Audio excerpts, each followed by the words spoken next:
Good morning students. आप सभी का सिंह एकेडमी में स्वागत है। अब हम हमारे पिछले लेक्चर में डिटर्मिनेंट के बारे में पढ़ रहे थे। मैंने एक लेक्चर अपलोड किया था इसका, तो उसमें हमने देखा था कि 2x2 की मैट्रिक्स वगैरह के हमने कैसे है ना डिटर्मिनेंट सोल्व किए थे। अब हमने 3 का भी किया था और उसके बाद अब हम आए हैं 4 पर। ये एनसीईआरटी के सिलेबस में तो नहीं है, बट हमें आइडिया होना चाहिए कि कैसे डिटर्मिनेंट को सोल्व करते हैं। अगर 4x4 का डिटर्मिनेंट अगर हमारे पास आता है तो हम उसको कैसे सोल्व कर सकते हैं। तो ये है एक एग्जांपल मैंने लिख रखा है यहाँ पे, तो इसको हम देखते हैं सोल्व कैसे कर सकते हैं इसको अच्छे से। तो मैंने अगर इस डिटर्मिनेंट को सोल्व करने की करा, ये 4x4 का डिटर्मिनेंट है, मैंने क्या किया, इसको R1 के थ्रू एक्सपांड करने की कोशिश करी। तो R1 के थ्रू मैं कर रहा हूँ, तो सबसे पहले मैं क्या लिखता हूँ यहाँ पे, एलिमेंट्स क्या क्या होंगे मेरे पास, A11, A12, A13 और A14। ये R1 के एलिमेंट्स है सारे रो 1 के। तो A11 लिख रहा हूं तो वो एलिमेंट क्या है, 1 है, पर मैं क्या लिखता हूं हमेशा -1 की पावर, क्या जो एलिमेंट्स होते हैं 1 + 1, ठीक है। और फिर क्या लिखता हूं एलिमेंट, अब इसकी रो और इसकी कॉलम को हटाकर जो डिटर्मिनेंट मिलता है मेरे को मैं वो लिखता हूं। तो यहां पर क्या हो जाएगा, इसकी अगर कॉलम गया और इसका रो गया तो मेरे पास में क्या मिल रहा है, ये वाला डिटर्मिनेंट मिल रहा है पूरा, ठीक है। तो ये मैंने लिख दिया 1 1 -1 -2 2 0 3 1 2, ठीक है। ऐसे ही मैं आगे चला सोन, तो A12 है तो -1 की पावर कितनी हो जाएगी, 1 + 2 हो जाएगी, और 1 + 2 होगी तो इसके बाद में एलिमेंट क्या है मेरे पास में, × 2, और यहाँ डिटर्मिनेंट क्या बन जाएगा मेरे पास में, तो इसका कॉलम और इसकी रो को मैंने हटाया, ये रो गई इसकी और ये कॉलम गया। तो यहाँ पर क्या मिल रहा है मेरे को, ये वाला डिटर्मिनेंट मिल रहा है, कौन सा, 2 3 1 -2 2 0 3 1 2, ठीक है। ऐसे ही आगे गया मैं, फिर क्या हो जाएगा, -1 की पावर, एलिमेंट कौन सा आ गया अपने पास में, A13, तो 1 + 3, फिर इसका डिटर्मिनेंट, तो इसकी कॉलम और इसका रो हटाया मैंने, इसकी पूरी ये रो चली गई और ये कॉलम चले गया। तो क्या मिला मेरे पास में, 2 3 1 1 1 -1 3 1 2, ठीक है। ऐसे ही आगे गया मैं, अब मेरे पास में क्या A14 है, तो -1 की पावर 1 + 4, अब एलिमेंट क्या है मेरे पास में, × 3, और यहाँ पर मैंने एलिमेंट भी लिखा था, तो यहाँ पे मैं एलिमेंट लिख लेता हूँ इसके साथ में, × कौन सा एलिमेंट है A13, -1, तो यहाँ -1 आ गया और यहाँ 3 आ गया। अब इसकी कॉलम और इसका रो चले जाएगा, तो ये रो चली गई और ये कॉलम चले गया, तो मेरे पास में क्या डिटर्मिनेंट मिल रहा है, 2 3 1 1 1 -1 -2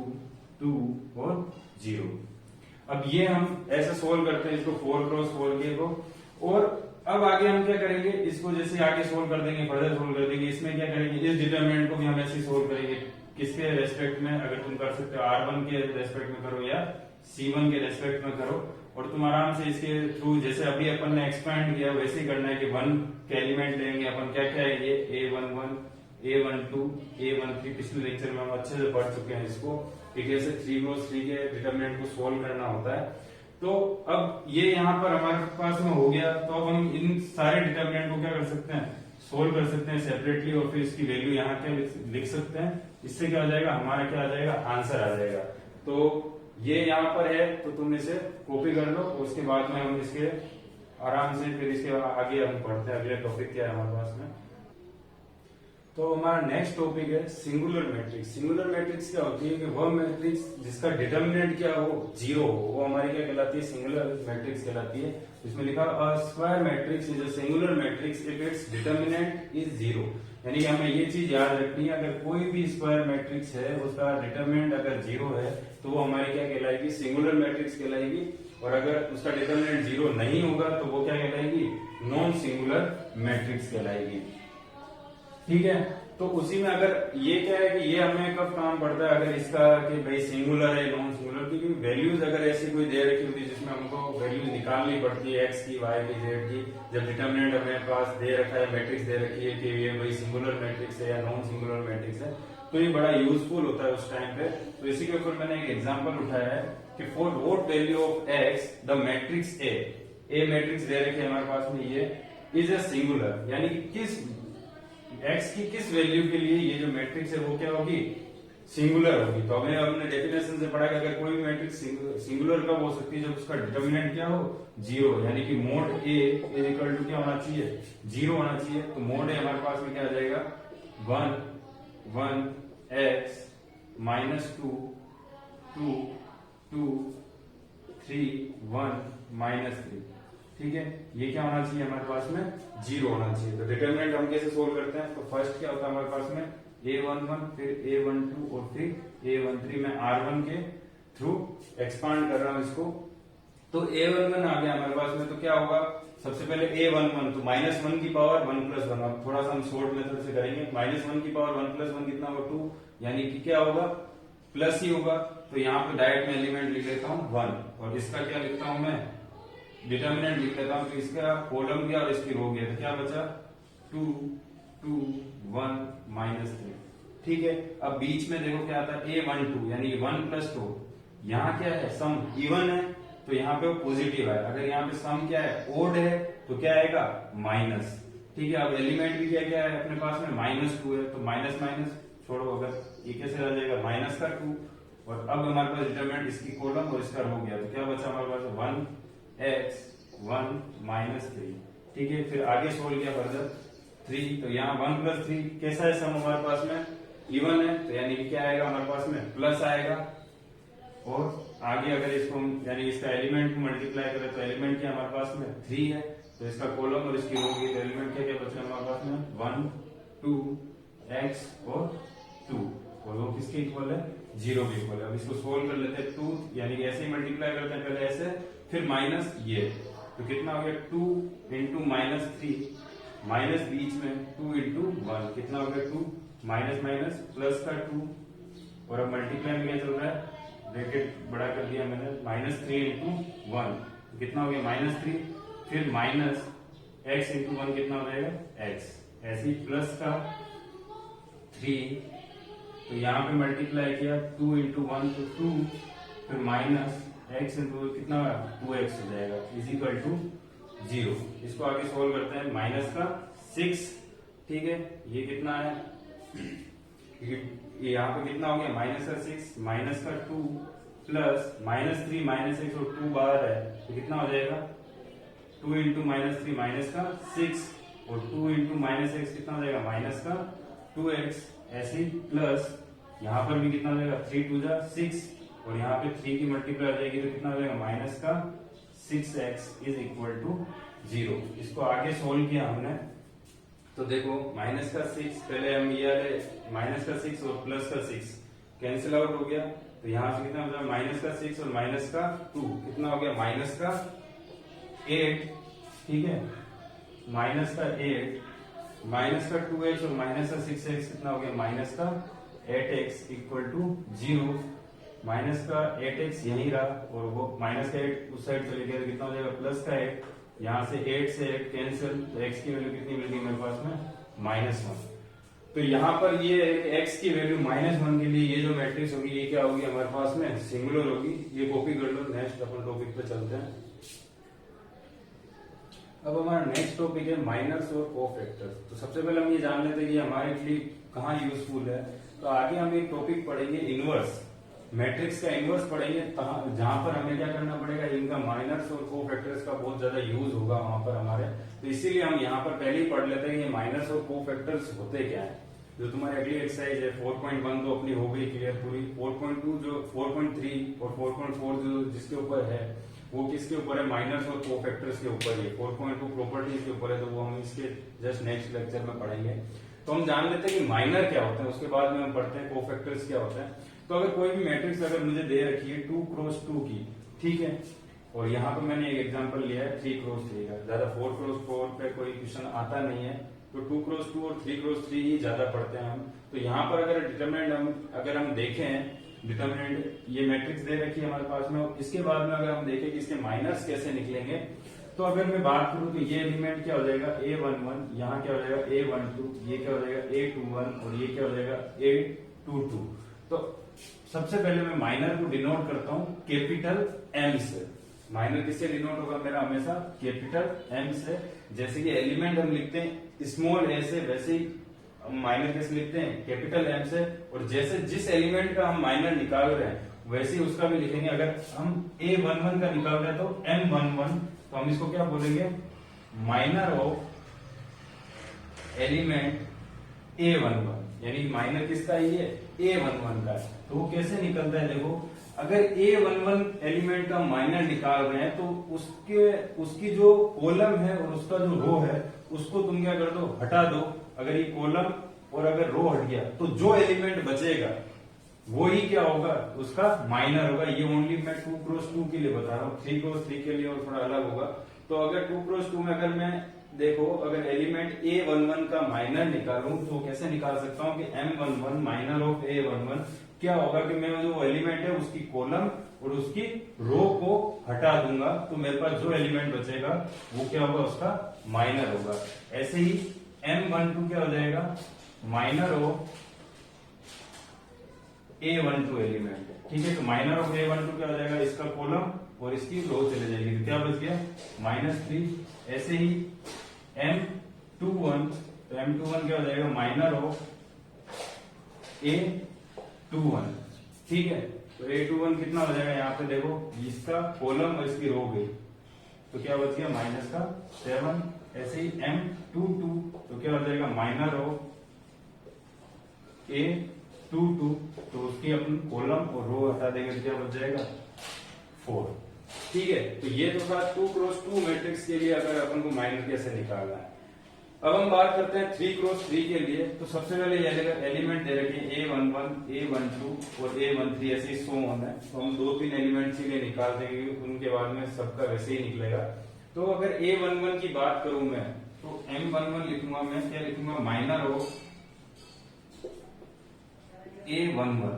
ठीक है, माइनर ऑफ A11 कैसे लिखूंगा? अभी मैंने एक चीज बोली थी कि भले 2x2 हो या 3x3 हो, माइनर अगर किसी भी एलिमेंट का निकाल रहे हैं हम, ये याद रखना, तो हम उसका कॉलम और उसकी रो को भूल जाएंगे और जो होगा उसको वैसा वैसा लिख देंगे। 2x2 मैट्रिक्स में तो ओनली 1 एलिमेंट बचता था, इसलिए वो माइनर डायरेक्ट निकल जाता था। बट 3x3 मैट्रिक्स में क्या होता है कि हमारे पास में एक 2x2 की मैट्रिक्स बच जाती है।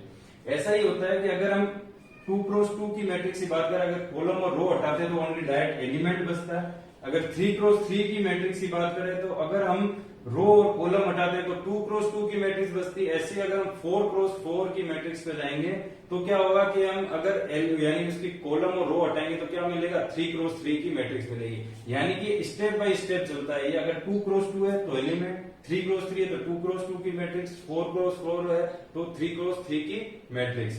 तो ऐसे ही हमने देखा तो यहाँ पे 3x3 अगर हमने हटाया यहाँ पे कॉलम और रो, तो मेरे पास में क्या बच गया? ये 2x2 की मैट्रिक्स बच गई। देखो, ये रो गया और ये कॉलम भी, तो ये मेरे पास में क्या बच गया? तो यहाँ पे क्या हो जाएगा? 2, -4, -1 और 3। अब इसको सोल्व करना मुझे अच्छे से आता है, तो कितना हो गया? 3 2 6। ठीक है, बीच में क्या आता है? माइनस, तो -4 इंटू -1 कितना हो जाएगा? +4। तो ये +4, तो 6 - 4 कितना हो गया? 2। ऐसे ही अगर M12 की बात करूं तो मैं क्या लिख सकता हूं? Minor of A12। ठीक है, इसके लिए अगर मैं लिखूंगा तो इसका कॉलम और इसकी रो हट जाएगी तो कितना हो जाएगा? -3, 2, -1, 3। तो मल्टीप्लाई किया, -3 इंटू 3 माइनस का 9, बीच में माइनस, 2 इंटू माइनस का 1, माइनस का 2, कितना हो जाएगा? प्लस का 2, कितना आ गया? -7। ऐसे हम सोन निकाल सकते हैं M13। तो ये तुम अच्छे से इसका अगर करना चाहो तो तुम खुद इजीली कर सकते हो। अब हम नेक्स्ट टॉपिक पढ़ेंगे इसका, जब तक ये लिख लो। अब हमारा नेक्स्ट टॉपिक है कोफैक्टर। अभी हमने माइनर पढ़ा और कोफैक्टर अब हम पढ़ रहे हैं। तो कोफैक्टर क्या माइनर से रिलेटेड ही है बिल्कुल, कि अगर माइनर कैसे निकालते हैं उसके बाद ही प्रोसेस कोफैक्टर का स्टार्ट होता है। अपन डायरेक्ट कोफैक्टर नहीं निकाल सकते। अगर हमने माइनर निकाला है तो फिर बाद में उसके बाद कोफैक्टर हम इजीली निकाल सकते हैं। उसके लिए हमें ओनली इतनी सी चीज याद रखनी पड़ेगी कोफैक्टर के लिए, कि अगर कोफैक्टर हम निकाल रहे हैं, आई का मतलब तो हमें पता है, एलिमेंट जो भी कोई भी मैट्रिक्स होती है A क्या होती है? AIJ होती है। यानी एलिमेंट्स होते हैं ये हमारे, जैसे कि ये क्या A11 है, ये A12 है, A13 है और A14 है। इसको कंप्लीटली हम क्या बोलते हैं? AIJ बोलते हैं। तो वैसे ही CIJ क्या होगा? कोफैक्टर होगा। आई और जे कहाँ स्टैंड करेंगे, रो और कॉलम को बताएंगे कि कौन सा एलिमेंट के लिए हम लिख रहे हैं। तो वो कोफैक्टर जो होगा वो माइनर के इक्वल होगा। कब? जब क्या है आई प्लस जे का जो सम है वो क्या होगा, इवन आएगा, तो वो माइनर के इक्वल ही होगा कोफैक्टर। ऐसे ही अगर कोफैक्टर जो होगा वो माइनस ऑफ माइनर के इक्वल होगा। कब? जब आई प्लस जे का जो सम है वो कैसा आएगा, ओड आएगा। तो हमें ध्यान रखना है कि कब सम इवन है और कब सम ओड है, किनका, आई और जे का। तो ऐसे ही अगर मैं C11 की बात करूं तो 1 + 1 क्या होता है, प्लस, यानी कि इवन होगा, कितना, प्लस का 2, तो यानी कि वो इवन है, तो कितना हो जाएगा, डायरेक्ट M11 के इक्वल हो जाएगा, जो कि हमने निकाला था, कितना हो जाएगा, 2। ठीक है। ऐसे अगर मैं C12 की बात करूं तो ठीक है, तो यहां पे 1 + 2 कितना हो गया, 3, जो कि क्या है, ओड है, तो वो किसके इक्वल होगा, माइनस ऑफ माइनर M12। तो M12 माइनर क्या था हमारे पास में, ये -7 का क्या था, माइनस का 3, तो माइनस माइनस का कितना हो जाएगा, प्लस का 3। ऐसी C13 की मैं बात करूं, सॉरी 13 क्या, C21 की बात करूं मैं अगर, यहाँ पे मैंने लिख दिया, तो A11, A12, A21 और A22, सीधा डायरेक्ट लिख दिया था मैंने। तो कितना हो गया, A11, A12, A21 और A22। तो A21 की बात करूं मैं, C21 की, तो देखो 2 और 1 कितना हो जाएगा, प्लस का 3, यानी कि क्या है, सम ओड है, तो ये भी किसके होगा, equal minus of minor M21, जो कि कितना है, अगर इसकी कॉलम और इसकी रो हटा दो तो कितना आ रहा है, माइनस का 7, तो माइनस माइनस कितना हो जाएगा, प्लस का 7। ऐसे ही C22 सम क्या है, इवन है, तो डायरेक्ट क्या हो जाएगा, M22, और M22 कितना है हमारे पास में, 4, इसका कॉलम और इसकी रो, ये रहा A22 का माइनर कैसे निकलेगा, इसका कॉलम और इसका रो हटा के क्या बच रहा है, 4, यहाँ पे डायरेक्ट हमारा क्या आ गया, 4। ऐसी सेम चीज यहाँ पे चलता है। तो हम डायरेक्ट देख सकते हैं कि किसका सम इवन होगा और कहाँ ओड होगा। देखो A11, A12, A13, ठीक है। ऐसे ये A21, A22, A23, ऐसे यहाँ पे A31, A32 और A33। तो हम शॉर्ट ट्रिक से इसको आराम से देख सकते हैं। अगर हम इसका क्या निकालें, कोफैक्टर निकालने की कोशिश करें तो C11, ठीक है, ऐसे ही C12, ऐसे ही C13, ठीक है, ऐसे ही C21, C22, C23, ऐसे ही C31, C32, C33, ठीक है। तो अगर हम देखें तो देखो 1 + 1 सम क्या होगा, इवन होगा, तो इधर कोई भी कुछ नहीं होगा, डायरेक्ट जो माइनर होगा M11 वही होगा। ऐसी C12 की बात करो तो सम कैसा आ रहा है, इवन, सॉरी ओड आ रहा है, तो माइनस पहले ही आगे लगा दो, तो किसके इक्वल होगा, उसी का ही माइनर, जिसका कोफैक्टर है उसी का ही माइनर। ऐसी 13 क्या है, सम ओड इवन है, तो कितना आ जाएगा, प्लस ही आएगा, यानी कि M13। ऐसी 2 और 1 कितना हो गया, प्लस का 3, तो कितना आ जाएगा, माइनस का, तो इसी का ही माइनर क्या होगा, M21। ये क्या है, इवन है, तो यहाँ पे डायरेक्ट आ जाएगा M22। यहाँ क्या है, ओड है, तो माइनस का M23। यहाँ क्या है, सम इवन है, तो क्या आ जाएगा M31। यहाँ सम क्या ओड है, तो क्या आ जाएगा M32। यहाँ सम क्या इवन है, तो डायरेक्ट क्या आ जाएगा अपने पास में, ओड आएगा, इसलिए माइनस, और ये क्या है अपने पास में, इवन है, तो M33, ठीक है। 3 1 कितना हो गया, 4। तो अगर हम देखा जाए तो ये चेन कैसे बनती है, देखो माइनस, यहाँ माइनस, यहाँ माइनस और यहाँ माइनस। अगर हम देखें तो ये कैसा आता है हमारे पास में, डायमंड शेप में आता है। तो अगर किसी को ये भी याद नहीं रहे तो हम क्या कर सकते हैं, डायरेक्ट लिख सकते हैं C11, C12, C13, ऐसे हमने लिख दिया। उसके बाद में हम इन एलिमेंट्स को जो डायमंड शेप में आ रहे हैं, जो एलिमेंट हमारे जो कोफैक्टर आ रहे हैं, उनके आगे डायरेक्ट हम क्या लिख सकते हैं, माइनस लिख सकते हैं। और माइनर तो तुम्हें अभी जस्ट मैंने बताया कि माइनस C11 कैसे निकलेगा, सॉरी M11, तो इसका कॉलम और इसकी रो हट जाएगी, तो ये जो एलिमेंट बचेंगे हमारे पास में, इनको हम क्या कर सकते हैं, 2 × 3 6, माइनस -4 × -1 कितना हो जाएगा, प्लस का 4, कितना आ जाएगा 2। तो ये हमारे क्या बन जाएंगे, कोफैक्टर। अगर माइनर अगर हमने निकालना सीख लिया तो बस हमें ये याद रखना है कि माइनस कहाँ पे आएगा, वो क्या हो जाएगा, हमारे कोफैक्टर हो जाएंगे। तो अगले लेक्चर में हम क्या करेंगे, इसके रिलेटेड जितने भी क्वेश्चन है माइनर्स और कोफैक्टर से रिलेटेड वो करेंगे, और आगे हम प्रॉपर्टीज पे जाएंगे। Thank you.